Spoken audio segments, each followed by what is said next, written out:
चाहती है। तो यशस्वी प्रधानमंत्री जी का सपना जो है, पूज्य महाराज जी का जो सपना है कि बेटी बचाओ बेटी पढ़ाओ, तो एक सांसद के रूप में भारतीय जनता पार्टी के गोरखपुर के सांसद और हमारी बच्ची अगर वहां पे एक निषाद समाज से है, तो आज मुझे इतना खुशी हो रही है। समाज ने मुझे बहुत वोट किया, मेरी बहुत मदद की थी ये समाज ने, मैं वो कभी नहीं भूल सकता। तो ऐसी जो भी बेटियों को जरूरत होगी, मेरी जितनी हैसियत है मैं जरूर ऐसी बेटियों की कोशिश करूंगा कि इनको अच्छी पढ़ाई हो, इनको अच्छी नौकरी हो।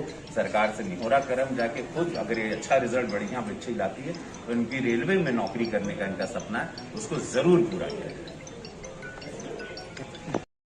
खेसारी लाल यादव को फिल्म शूटिंग के दौरान गोरखपुर में रवि किशन और खेसारी लाल आपस में बातचीत करते हुए, तो देखिए आप लोग इस वीडियो में जैसे कि देखे कि पहले बार कि कितना भीड़ लगा हुआ था रवि किशन को देखने के लिए और खेसारी लाल को देखने के लिए। तो दोस्तों आप लोग को अच्छा लगा होगा ये वीडियो, और वीडियो को अच्छा लगा हो तो लाइक करिए और चैनल पर नए हो तो सब्सक्राइब करिए इस तरह का वीडियो देखने के लिए। तो फिर मिलता है नए वीडियो में किसी अच्छे टॉपिक के साथ। जय हिंद, जय भोजपुरी।